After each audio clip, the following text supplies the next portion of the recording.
Welcome to Hub City Spokes, the podcast where we talk to entrepreneurs, artists, and other influencers. I'm Mike Jones, your host, and on this episode is Anthony Presley. Anthony is currently Chief Products Officer at Truno, which is a retail technology services corporation. Anthony is also an entrepreneur in his own right, going back a ways. Hi, Anthony. How are you? Doing great. How about yourself? I'm doing fantastic. So tell me a little bit about Truno, first of all. Sure. Happy to start with that story. So Truno was founded in 1978 here in Lubbock, Texas, as a service agency for what you can imagine was cash registers at the time, very large boxes that needed to be operated on pretty frequently. Over the years, it's changed ownership a couple of times. And in its current form, we service restaurants and primarily grocery stores all over North America, a little bit in Canada and down in the Caribbean. We touch about 9,000 grocery stores, everybody from small two-lane stores all the way up to national publicly traded giants. Well, that sounds pretty awesome. So 9,000 grocery stores. Tell me who some of these folks are. Yeah, so right here in our hometown, we've got United Supermarkets. We work a lot with Lowe's out of Littlefield, just a couple miles away. We also service most regional chains between here and the East Coast or the West Coast. So folks like Sprouts, Harris Teeter, Winn-Dixie. Out on the left coast, we've got folks like North State Grocery, Northgate Grocery, Smart and Final, another publicly traded company we work with. Awesome. And so how did you end up as the Chief Product Officer at Truno? Yeah, so I had another company prior to this lifetime, and that company was called TimeForge. It's now a brand that Truno operates, and that product we founded in 2007 as a software solution for what seemed to be a simple problem, and that was just making sure employees in the retail sector knew when they should be at work. And seemed simple enough to technology folks. Certainly seems very simple now. At the time, the best method to figure that out would be to have an employee call and the restaurant and say, hey, when do I work? And if you forgot to show up and they were short-staffed, then the business just suffered. So we wanted to fix that with a web app. And from 2007 all the way to 2016, we built that company here in Lubbock. And in 2016, after an 8-year relationship with the owners of Truno, we went ahead and merged the companies together and started becoming a development company. Prior to that, Truno had really done a lot of work around hardware services. So we started a new wing of the company, if you will. Okay. And how many employees do you guys have in general and then specifically here in town? Yeah, so we've been growing like crazy. So don't hold me to the number, but it's right around 400 nationwide, headquartered here in Lubbock, Texas, and we've got our largest concentration here, just over 100 employees here in town. Great. And I'm asking this personally, are they mostly software developers or what do you got here in town? Yeah. So here in town, we actually have a lot of support folks. We've got about 12 software developers here in town. We also have a large number out in Greenville, South Carolina, and then we do some overseas work as well. Okay. And let's talk a little bit about the TimeForge story. I've heard bits and pieces of it before. And so I know a little bit about it. And I know that something that one of the previous interviewers said is going to probably come into play here, which he said, and I'm sorry if he said that Lubbock is a good place to fail, right? Yeah. So because you can fail forward and you can recover. And I want to say that there was a few hiccups along your path to TimeForge, if I recall correctly. Yeah, that's a fair statement. Anybody that's an entrepreneur, I'd love to meet any entrepreneur that made it through without any hiccups. So, yeah. So failing forward, falling forward, failing fast. Lubbock has proved to me to be a pretty nice place to do that. Just to be candid, it's a low cost of living. So hiring a team proved pretty simple to do. I will tell you some things I've been working with Lita and with other groups on is actually bringing in the skilled developers. You've been involved in some of that and just making sure we can retain top level talent here in town. But you got a number of universities here in town that we were able to draw talent pool from with Texas Tech, South Plains, LCU. Got some fantastic interns out of all of those places. And Wayland. And Wayland for sure. Actually, for sure. One of the founders of Time Forge, who ended up moving on, sidebar, actually got his degree from an MBA from Wayland. So, it's a great town, great place to start a business, realize that maybe that's not the right spot. We talk a lot about it in entrepreneurship with product market fit. And although you're in Lubbock, you can sell product anywhere from here. We got a FedEx, we have UPS, and the internet comes in and out of Lubbock. It's fantastic. Braxton Manley the other day down at South by Southwest gave Mark Cuban one of his watch bands. Did you read that story? Yeah, I saw that. And they're, I don't know, I think I can't remember, but they're selling truckloads of those things. Truckloads. Yeah. Truckloads. Way more than I thought. Whatever you think in your head, just add some more zeros, and that's what they're doing. Yeah. It's insane. And that's a Texas Tech Innovation Hub Accelerator Program success story for sure. Right out of here. Those guys have some hustle. They are not afraid to go out and stick their neck out on the line and, and learn again. Yeah. No, I think that's fantastic. And we'll touch on some of the ecosystem resources here in a little bit. But I want to hear a little bit more about your pre-Time Forge story, because pre-Time Forge or pre-Truno? There's two stories. Pre-Time Forge. Pre-Time Forge. I want to say that there was a iPod-like device that you guys. Yeah, there was. Wow, that's been a while. But so pre-Time Forge, I did a couple of different things. So we had a research company and did a lot of R&D that included some business analytics for Dole and Del Monte, using large enterprise reporting systems. Not to get too computer geeky, but those things are really hard to work with. And everybody that worked on them is retired or gone. And so it's not uncommon for a large manufacturer to close their books and have to wait 30 days to get a report on a big sheet of paper that's got green lines on it and try and figure out what they sold. Right. So we did that. I did a lot of work. Funny enough, I didn't quite finish up my degree at Tech. I got too busy running other companies, and always had to make a decision: am I going to go take a class today, or am I going to make some money? Got to make payroll, that kind of thing. So actually ended up hiring a couple of my professors to do some work for me, and so we actually built the iPod device you're talking about. Pre-iPod, that's back in the day. Wanted to build a device that you could swipe a credit card at a table at a restaurant. So, something like Square or Stripe. Yeah, very common now, but this would have been late 2004, 2002. Yeah. So late 90s, early 2000s, and we did actually build it. So we created and spun boards. I hired folks from that had worked at TI back when TI had a plant here, and brought those guys in, and we spun up some silicone boards and did some molding here in town with a group, and was able to find kind of all these niche industries that are here in town. Didn't have to go very far. And so we built that, and honestly, we made a pivot away from that pre-Time Forge. Just because hardware is so expensive, and just became a thing of, do I really want to go raise the capital? And in retrospect, part of that was I didn't want to have to go deal with a VC firm on either coast to raise the money to deal with it. Right. Okay. So you've been in Lubbock a long time.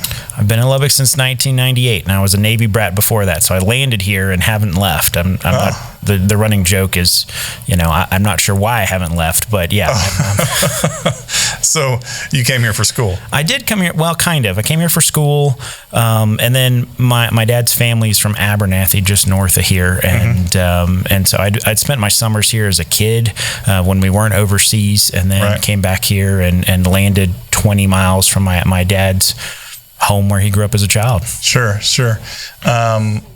What places did you get the opportunity to visit as a Navy brat? We lived all over.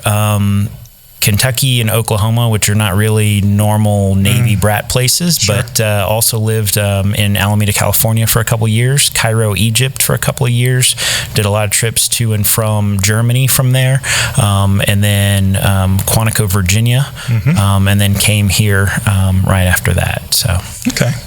So you've been around? I have indeed. Yeah. But you stay here. I have stayed here. Yeah, I like Lubbock. Love the people. Love the environment. As an entrepreneur, it's really easy to walk in and talk to business owners. Most everybody will talk to you. When we're founding Time Forge, we do a lot of work around. At the Innovation Hub, we do a lot of work around product market fit, and we went around and just interviewed all the local business owners in the restaurant space and said, hey, is this a problem? We actually were trying to tackle 3 different problems. We weren't sure which one was going to have the best market. And I was able to just walk right in and talk to the owner and the manager and had no problems whatsoever. Got a lot of real fast market data and built a software product around it. That's really awesome that you had that. Well, number one, that you had the opportunity to do that in terms of the accessibility of the decision makers, right? And then number 2, that you just knew that you could, right? I think that's fantastic. So let's talk a little bit about some of the ecosystems.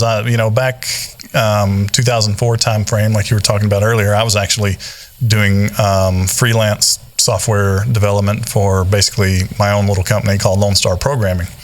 And at that time, if there were any ecosystem resources to speak of, I didn't know about them.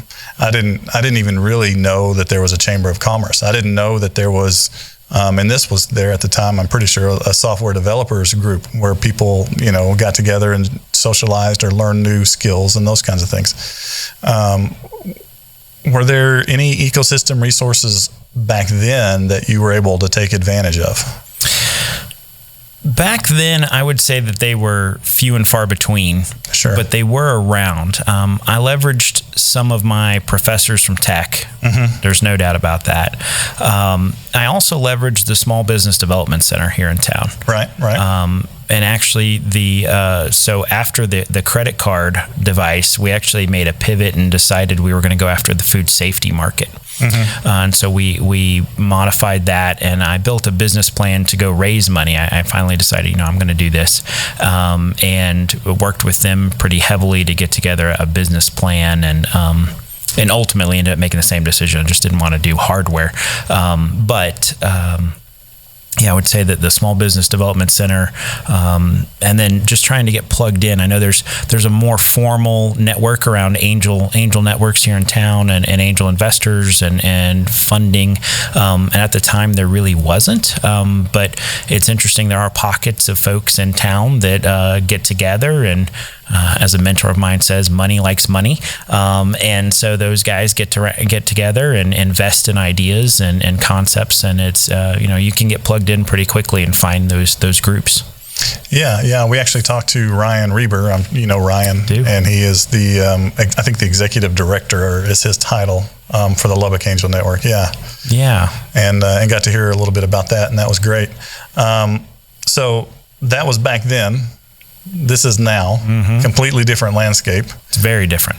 Tell me about some of the ecosystem resources that you know about that someone could take advantage of or leverage here if they wanted to start a business or grow their business here in Lubbock.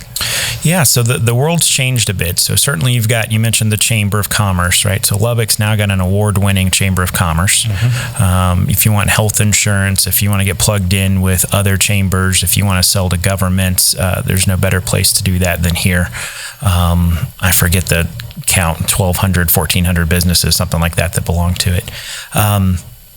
We have 1 million cups, so I was privileged enough to be able to start that up here and have kind of handed the baton off since then. But if you want to come get business ideas or talk to folks about your business, twice a month, once a month. They run these programs, and you can come talk for half an hour and get some fantastic ideas there. You've got a number of programs being run from the Innovation Hub at Texas Tech, and those are both for Texas Tech students and for the outside community, which is amazing. And there's something like 11 programs depending on the stage of where you are in your business. You mentioned Ryan Reber and the Lubbock Angel Network, so that's fantastic. We've got a few things hopping with later stage companies that'll be coming to light, and I think actually the Hub Fuel Fund is now public, the information. Oh, wow. So we're raising a fund that would be investing in early stage deals. That you can find the press release for that out there. So there's a lot of things going on there in addition to the SBA being involved. And then a number of the colleges at Texas Tech have created some programs as well around entrepreneurship. So suddenly a very popular topic with a lot of resources. Yeah. And something that is kind of a common theme to the folks that I talk to is that we have a high level of commitment from all the influencers and kind of decision makers and the people who decide how public money is going to be spent. And I think that is a huge advantage that we have.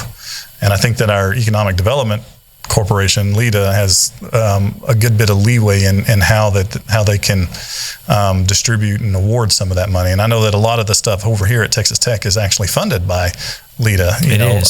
Like the accelerator program comes with a $25,000 grant, right? If you're accepted into that, and I believe that money comes from LEDA. I think that's correct. Yep. Yeah, and then my kids just did the Young Entrepreneurs Academy, right? They're wrapping that up here soon, and there was $10,000, I think, provided by LEDA that was able to be split up among the 16 or 17 students that participated in that program. Wow. To help them start their businesses. Yeah.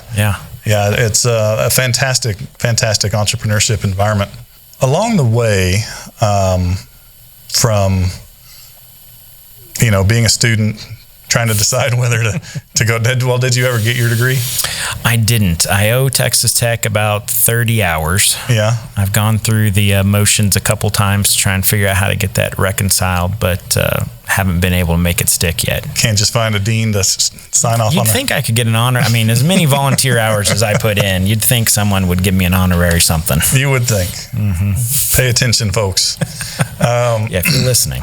Yeah, and so from back then, from the days of trying to decide, go to work, go to school, to now, do you have any kind of roadmap or planning kind of strategies that you use or anything to kind of help you along the way, or is it more I go where the wind blows me and take advantages that I can as I get there? How would you categorize your advancement planning style? Yeah, so personally and professionally, I kind of break those down, right? I've got a couple of kids. I've got one at Tech, and I've got one that is about to graduate. He's trying to figure out where to go. Like all young people, he doesn't know what he doesn't know, so that's a very hard decision to make. So yeah, I've always tried to make sure I'm involved with the kids at all stages of their life, and frankly, being in Lubbock has made that real easy. My commute does not almost last one song. Yeah. Right. So so it's been real easy. You mentioned earlier, like failing fast. It's very easy to fail fast, and we don't like soccer. Let's try baseball, because I don't have to drive very far. Right. I've got friends in other communities that spend a lot of time in the car, needless to say. And actually, my business partner in TimeForge was a boss of mine that lived in Fredericksburg, Virginia, and we relocated him and his whole family down here, and he got like 18 hours of his life given back to him every week just sitting in the car. Yeah, absolutely. It's amazing. Yeah, for sure. So yeah, from a professional growth, entrepreneurial growth kind of thing, I try and hit annual goals, strategic goals that I'll lay out for myself. Sometimes I hit them, sometimes I don't. But a little more of the blow where the wind goes kind of thing, and it seems to have worked out so far. Yeah, we've had a good mix of people that we talk to who basically. And this will sound bad or negative, but more like opportunistic. They recognize an opportunity and then pivot into that. And I think that is a key entrepreneurial characteristic, obviously. And from a commute standpoint, yeah. So, I recently changed companies that I work for. Mm-hmm. I live on the north side of town. Oh, yeah. And the company is on the south side of town. Yes, they are. And that's like, almost as far apart as you can get in Lubbock. And it's maybe a 6 or 7 minute commute to me. Right. Yeah. Not as close as my old job. My old company where I was at with Caprock was 1.4 miles from my house. And I just rode my bike sometimes. Right. Yeah. Right. No, it's pretty amazing. It actually, it cracks me up. I sound old. I went to my 20th anniversary of my reunion for high school. That doesn't sound old to me. Yeah. So I went to that just a couple months ago, and we were at the reunion, and we were just talking through a few things here and there, and actually ended up having to run an errand and got stuck at 2 red lights, and my wife and I lost it. I can't believe who stands for this traffic, it's amazing how fast you get used to not having to drive anywhere. Right. No, and it is a quality of life issue for sure. Sure. Along the way, have you had any mentors, anybody that you can point to that said, this person made a difference in my life? Yeah, I have. They kind of mentors take all kinds of shapes and sizes. I think you may have already spoken with David Miller. Mm-hmm. He's a good friend of mine, become a mentor over the years. Brad Ralston, who led some investment into TimeForge and is the CEO over at Truno, friend and mentor of mine for sure. And then also some that aren't here in town that over the years have become business friends or business mentors. And again, as long as you've got UPS, FedEx, and an internet line, you can handle that just about anywhere. Right. What would you say? How does someone acquire a mentor? Right. It's almost like I know this person and they know things that I know, but just sitting there in a disconnected state, in your living room or whatever right now, someone listening to this and it's like, I need a mentor, right? What, how can someone go out and acquire a mentor? Yeah, well, I think the first part, it's a big step to know you might need a mentor. Sure. That's a big step to begin with, just kind of a self-awareness is a superpower, right? Mm-hmm. And so I need to go find a mentor. I like sales. I like hustling. I think there's lots of ways you could find one, and mentors come in all shapes and sizes. My recommendation would be to join some sort of a group. Find a local group or an internet group of business owners, and kind of a mastermind deal if you're looking for some Google keywords, right? Right. Of folks that have been there, done that. And if push comes to shove, LinkedIn's a great spot to just go see if you can find somebody who's in your industry or similar industry that's done it, that's 3 steps ahead of where you are, and reach out to them. It's pretty amazing when you reach out to somebody and go, hey, you're the bomb, right, and I'd really like to learn a little bit from you. Can I pick your brain for 30 minutes every couple of weeks? People like to connect. We're humans, and that just is how it is. Yeah. There is also a nationwide network of mentors called SCORE. Are you familiar with SCORE? I am a little bit familiar, just actually from Todd Knowlton. Right. Yeah. I know a couple of the guys here. Dan Bays, who has a radio show. Do you know Dan? I don't. Okay. Fun guy. Navy also. Yeah.